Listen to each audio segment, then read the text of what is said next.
What up with you guys? You know who it is. It's your boy John Mike back again, and today I want to answer a very simple question, and that is, why do I only use MIDI controllers? Let's talk about it today, because I have been in the MIDI controller game for about 10 years now. That is pretty much all I've used for productions, for live performances, for gigs, for live recording, for studio things. Anything I'm doing in the realm of production or recording is being done on a MIDI controller. And of course, on this channel, I'm always doing reviews on MIDI controllers, everyone past, present, and future. That's just my niche, and that's what I've been doing or what have you. So I want to kind of answer that question, because I've had a lot of people that have asked me, well, why don't you do hardware reviews? Why don't you talk about the new Roland this, or the new Korg that, or the new this, that? Why don't you talk about these keyboards, or those things, or what have you?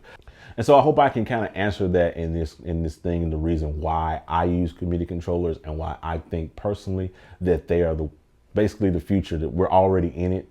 Most of you watching this channel and most of you watching this video probably have a MIDI controller of some sort. So I'm going to answer the question as to why I do. Now, I'm going to give you 3 reasons why I use MIDI controllers. The number 1 reason is cost.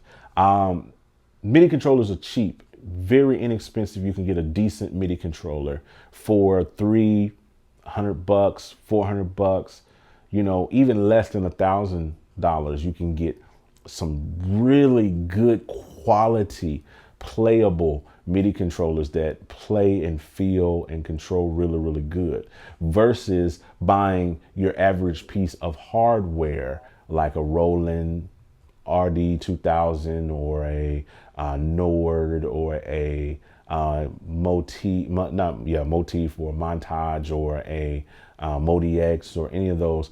You're talking with those keyboards, especially if you get into the 88 key versions of those, the flagship versions, you're talking anywhere from $1,800 to $5,000 that you're going to spend, maybe $4,000 on a keyboard with some sounds in it to use in production and use in whatever. Whereas you can get a MIDI controller and a handful of VSTs for a few $100 that sound just as good as those same repackaged sounds that they have in all of those, hardware boards or what have you. So cost is a big reason why I've always gravitated more towards MIDI controllers as opposed to just getting, the latest hardware situation. Now, the second reason why I use MIDI controllers exclusively is because of control. When you have like Motif, Montage, Nords, they're really good at controlling, the onboard sounds and the onboard stuff that they got on the actual keyboard.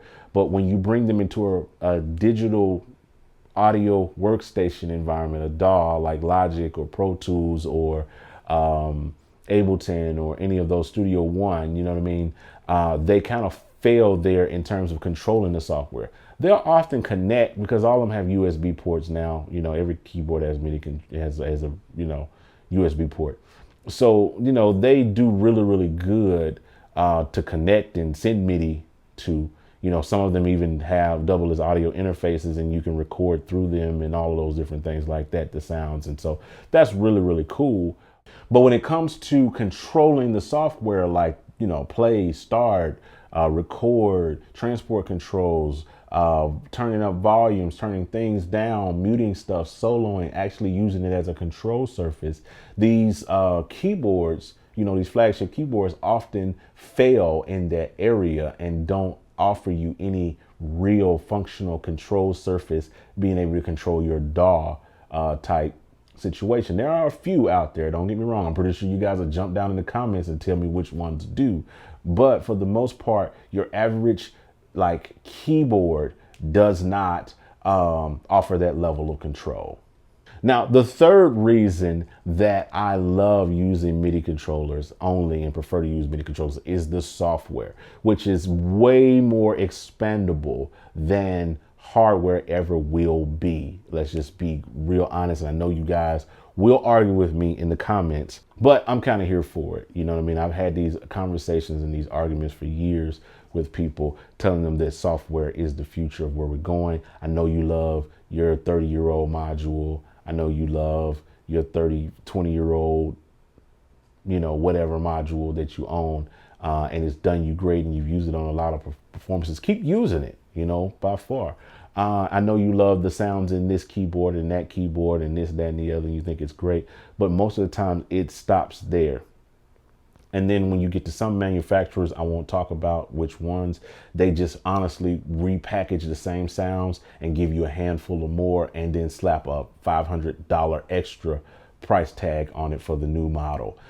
So it's not really much going on in terms of there, whereas software is infinitely expandable. There are thousands of vendors and thousands of companies that make very good, deeply sampled pianos, things like Keyscape and Complete and Omnisphere, Trillion, that's gonna sound miles better. And it's going to be a whole lot more functional in terms of key switches and articulations and things of that nature with software than it ever will be with hardware, because of just the way software is designed. Now, there's some great keyboards that have some great sampling functions and some great, things. But again, you got to go back through the other 2 points that I made earlier when you're talking about cost and you're talking about